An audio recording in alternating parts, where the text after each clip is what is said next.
사회문화 2단원 두 번째 시간 사회화와 사회화 기간입니다.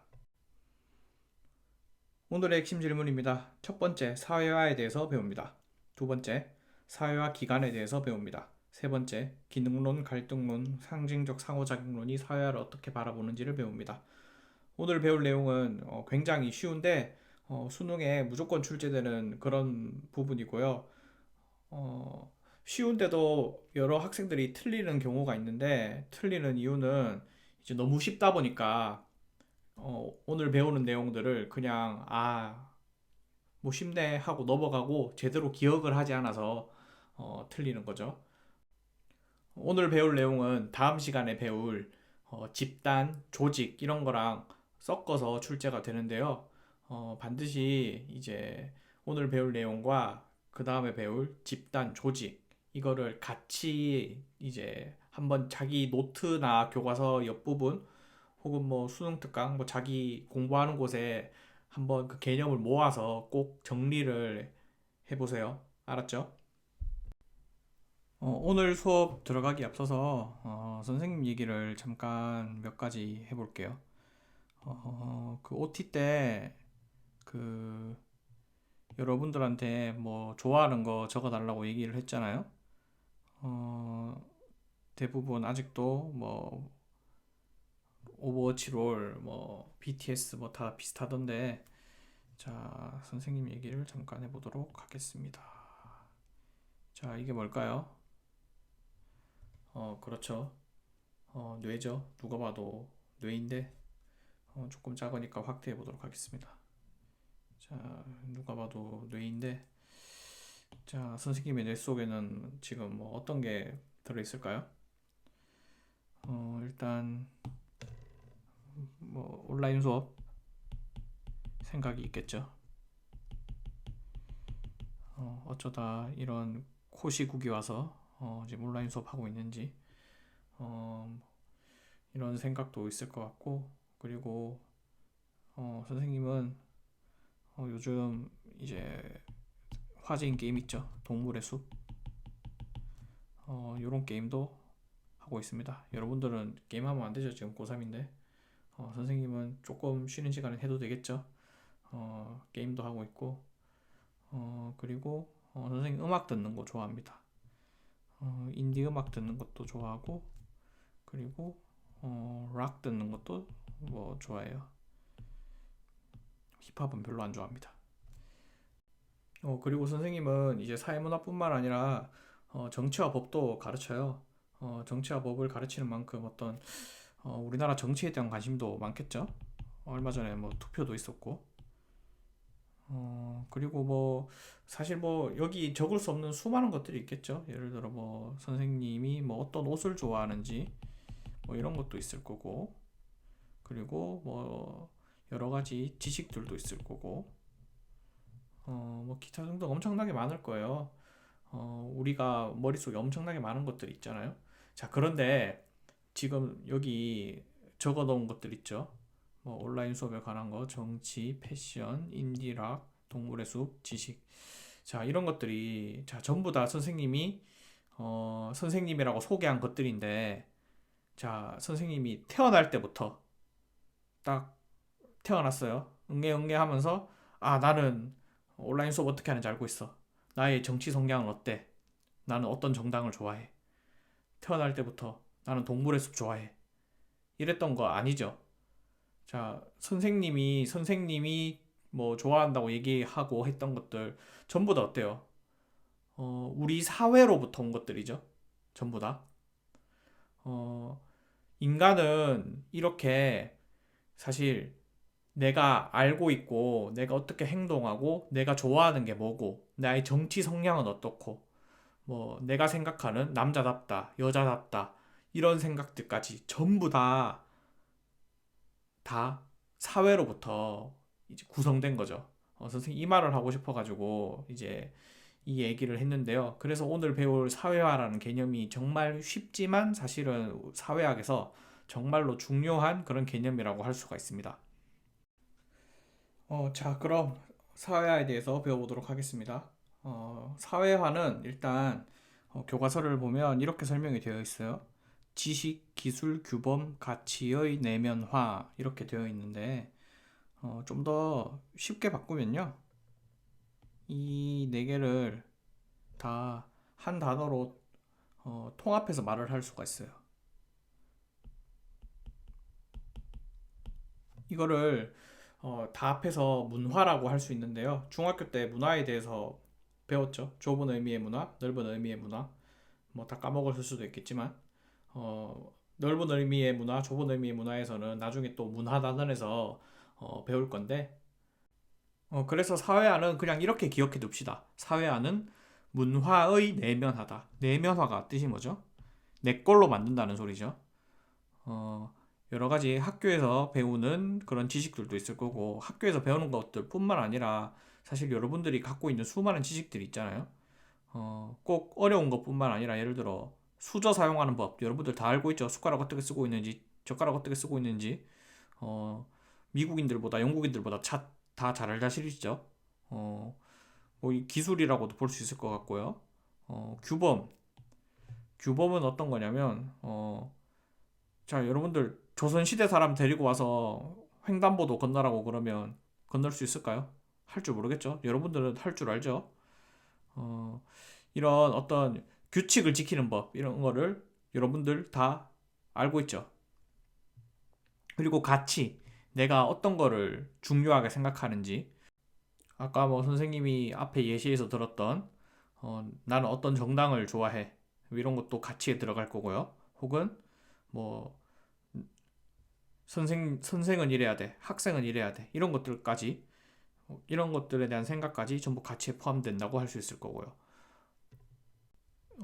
그 쉽게 말해서 이제 사회화는 내 머릿속에 있는 것들 있죠.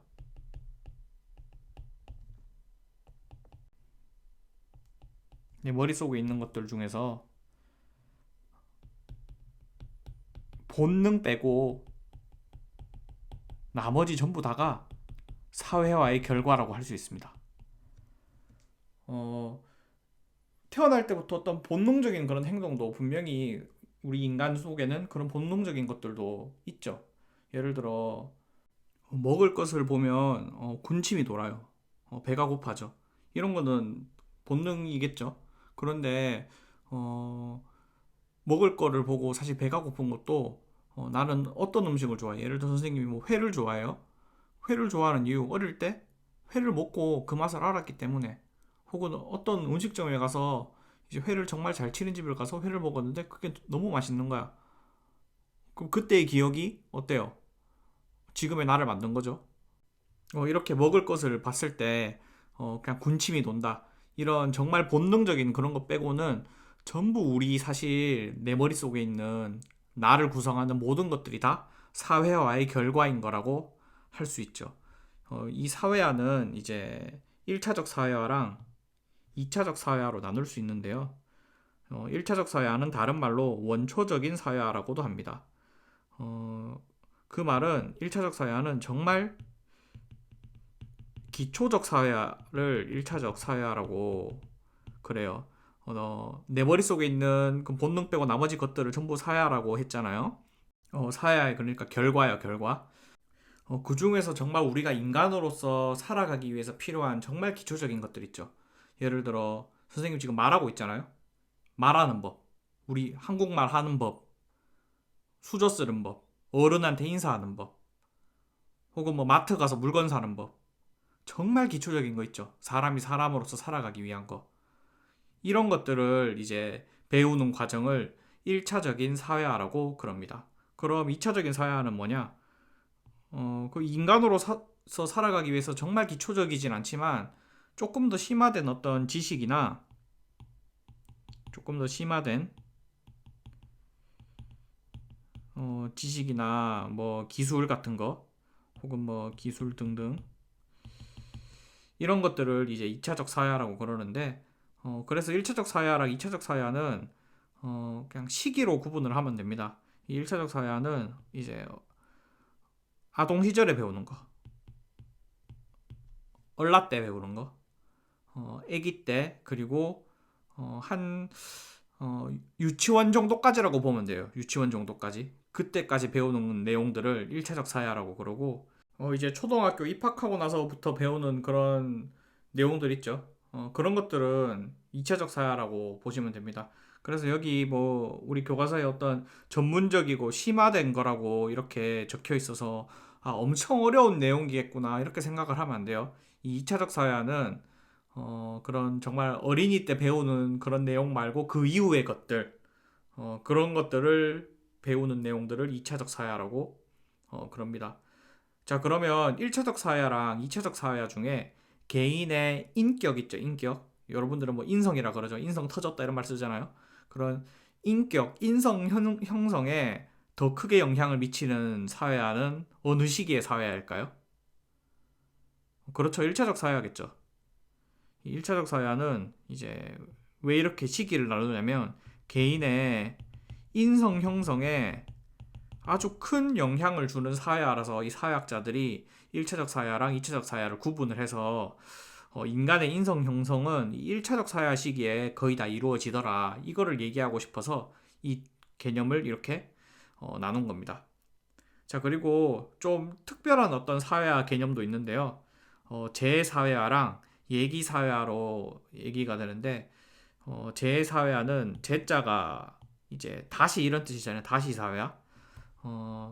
재사회화는 사회가 변해요. 사회가 변해서 이제 내가 기존에 알고 있던 거 있죠. 내가 기존에 알고 있던 거를 다시 배우는 거를 재사회화라고 얘기를 합니다. 재사회화의 정말 대표적인 케이스는 사실 지금 여러분들이랑 선생님들이에요. 자, 여러분들 이때까지 초중고 다니면서 학교에 와서 어떻게 배우고 수업 시간을 어떻게 해야 되고 그런 거 다 배웠잖아요. 그런데 최근에 어땠어요? 이 코로나 때문에 아, 클래스룸 들어가서 수업 듣고 출석은 어떻게 해야 되고 다 다시 배웠죠. 다시 배우느라고 막 적응도 잘 못하고 그랬잖아요. 선생님들도 마찬가지고 선생님들 계속 이제 오프라인으로 여러분들 만나고 강의하고 수업하고 하는 거 이제 다 배우고 그래서 선생님이 된 거 아니에요? 시험도 치고 선생님이 되기 위해서. 그런데 최근에 갑자기 이렇게 온라인 수업을 해야 돼서 선생님들이 다 이렇게 어떻게 온라인으로 수업하는지 다 다시 배우고 준비하고 이런 것들을 새롭게 배웠잖아요. 배웠던 이유가 뭐예요? 사회가 변해서죠. 그렇기 때문에 이런 다시 배우는 거 이런 거를 재사회화라고 그러고 또 대표적인 재사회 케이스는 군대입니다. 군대. 어, 군대를 가면 흔히 이런 말을 많이 들어요. 사회에서 하던 것처럼 하지 마라. 다 새로 배워라. 어, 정말로 군대를 가면 수저 쓰는 것도 새로 배우거든요. 수저는 이렇게 써야 된다. 군대에선 젓가락이 없어요. 그리고 걸음걸이도 새로 배우고 어, 걷는 것도 발 맞춰서 걸어야 되죠. 인사하는 것도 새로 배우고. 왜 새로 배워요? 내가 속한 곳이 이제 바깥에서, 바깥 사회에서 군대로 변했기 때문이죠. 이렇게 사회가 변해서 뭔가 다시 배우는 거를 재사회화라고 하고요. 예기사회화는, 예기는 이제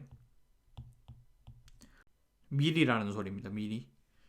이거는 이제 이 사회 변화에 대비를 하는 거죠. 대비. 내가 속한 사회가 곧 변할 것 같아.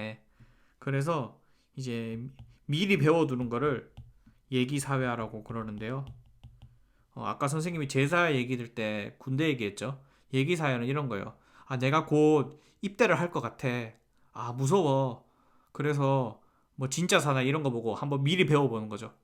진짜 사나이 보면서 아, 군대 가면 저렇게 해야 되는구나. 미리 이렇게 대비를 하고 배워두는 게 예기사회화라고 그럽니다. 자, 그럼 사회화를 하는 기관들에 대해서 한번 배우도록 하겠습니다. 1차적 사회화 기관과 2차적 사회화 기관이 있고요. 공식과 비공식으로 나눌 수가 있는데요. 그러면 뭐 1차적이면서 뭐 비공식일 수 있고 뭐 그렇겠죠. 그럼 뜻을 알아봅시다. 1차적 사회화 기관, 2차적 사회화 기관. 자, 우리 앞에서 1차적 사회화, 2차적 사회화 배웠죠? 그겁니다. 1차적 사회화를 담당을 하면 1차적 사회화 기관이고요. 2차적 사회화를 담당을 하면 2차적 사회화 기관입니다. 자, 그럼 1차적 사회화 뭐라 그랬죠? 정말 기초적이고 인간으로서 갖춰야 될 그런 것들을 배우는 곳이라고 그랬죠. 자, 여러분들 수저 쓰는 거 어디서 배웠죠? 우리 말하는 거 어디서 배웠어요? 그렇죠. 1차적 사회화 기관은 대표적인 게 바로 가족입니다. 가족. 가족이 1차적 사회화의 대부분을 담당한다고 봐도 돼요. 그리고 또 이제 여러분들 뭐 아주 어릴 때 이제 다른 사람들이랑 어떻게 어울리는지 여러분들 또래 친구들이랑 가서 배웠죠. 여러분들 어릴 때도 뭐 키즈 카페 같은 거 있었나요? 선생님은 어릴 때 그런 거 없었는데 키즈 카페 가서 애들끼리 어떻게 노는지 배우고 혹은 뭐 어린이집 유치원 가서 배우기도 하고 놀이터에서 이렇게 배우기도 하죠. 어, 나랑 비슷한 다른 사람이랑 어울릴 때는 어떻게 해야 되는지 그런 거를 이제 사회학적 용어로 그런 어릴 때 만나는 친구들을 또래 집단이라고 그럽니다. 이런 또래 집단이 일차적 사회 기간의 또 대표적인 케이스고요. 그럼 2차적 사회 기간은 어떤 기간일까요? 대표적인 게 학교죠, 학교. 정말 인간으로서 갖춰야 될 기초적인 지식은 이제 가족, 이제 또래 집단에서 배우고 나머지 것들은 이제 우리 보통 학교에서 배우죠. 그리고 이제 뭐 기타 등등 직장, 군대, 등등등등등등등등등 정말로 많은 집단들이 이제 2차적 사회화 기간이 될 수 있는데요. 어, 사회화는 이제 뭔가를 이제 내면화 한다는 거라고 그랬죠. 배운다는 건데 우리 주변에 정말로 많은 그런 집단들이 뭔가를 가르쳐 주잖아요. 꼭 학교가 아니더라도 정말 수많은 그런 기관들이 2차적 사회화 기관이 될 수 있고요. 그리고 어,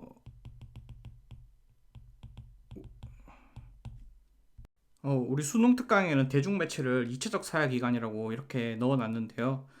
사실 얼마 전까지는 대중매체를 2차적 사회 기관이라고 해도 틀린 소리가 아니었습니다. 왜냐하면 TV 이런 것들은 이제 어느 정도 이제 말도 할 줄 알아야 되고 어떤 인간적인 그런 기초적인 거를 다 갖추고 난 다음에 나중에 보는 게 어떤 TV 같은 거였죠. 그런데 요새 애들 어때요? 정말로 아기 때부터 태블릿으로 이렇게 뭐 보고 배우죠. 사실 요즘은 대중매체가 점점점 1차적 사회화 기간의 기능도 하고 있는 추세입니다. 하지만 수능을 치기 위해서는 이제 이런 소리는 있고 그냥 2차적 사회화 기간이라고 알아둡시다. 대한민국의 슬픈 교육의 현실이죠.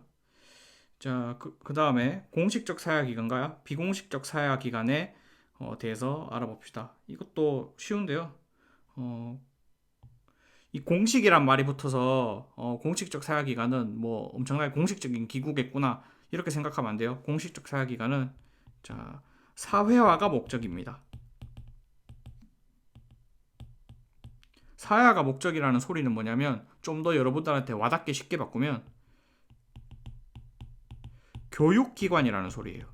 교육이 목적이라는 소리예요. 뭔가를 가르치는 게 목적.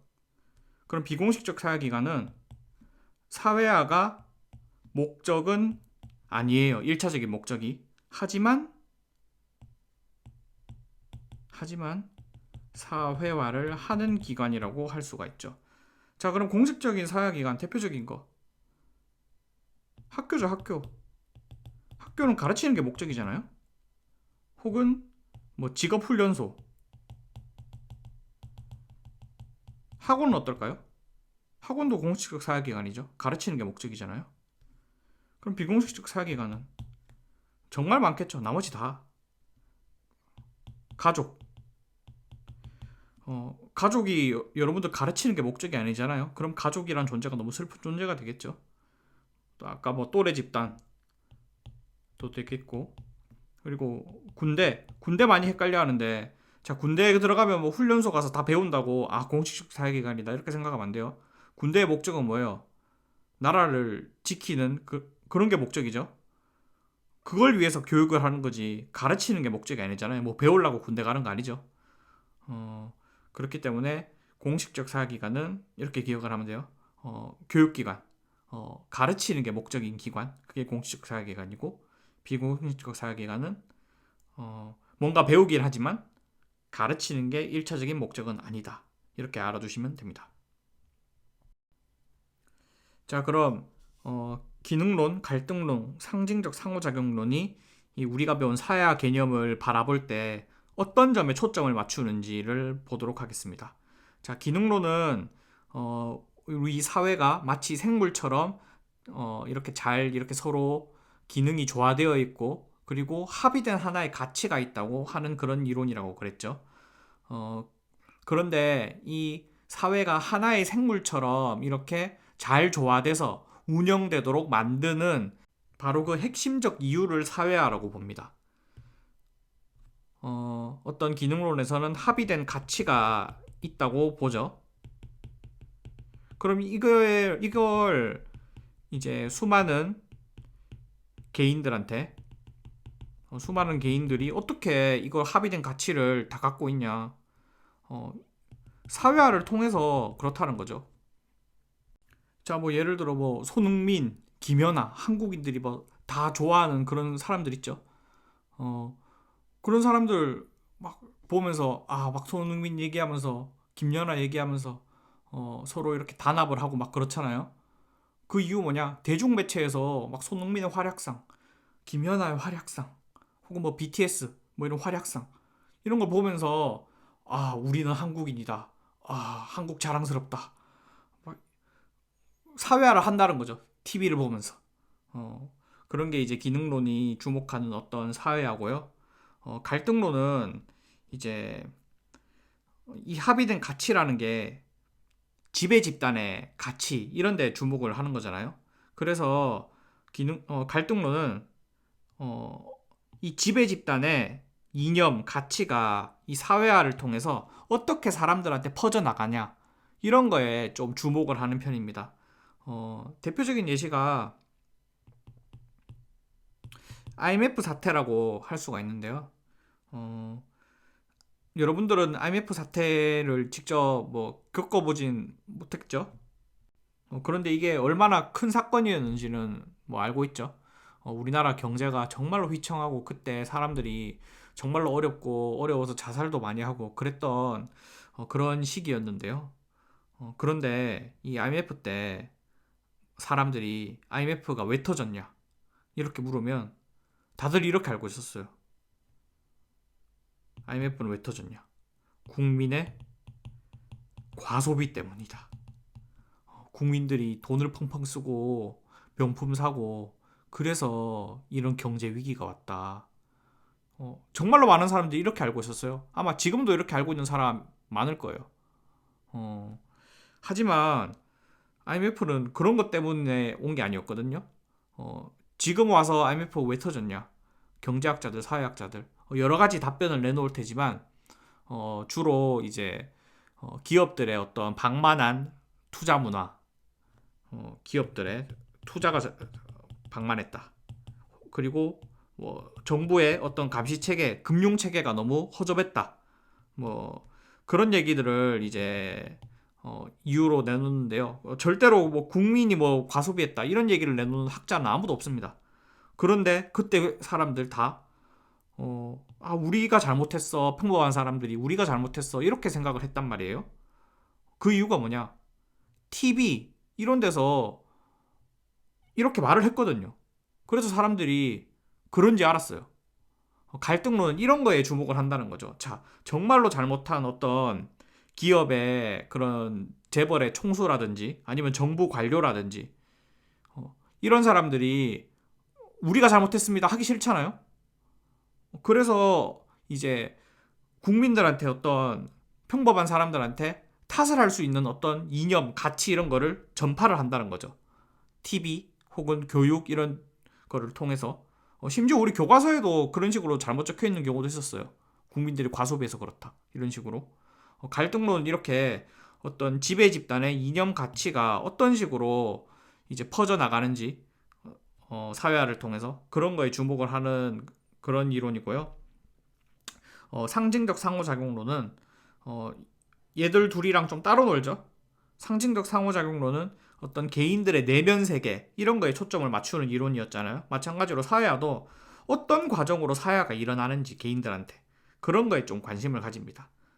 타인을 모방을 해서 자아가 형성되는 그런 과정에 좀 초점을 맞추는 게 상징적 상호작용론입니다.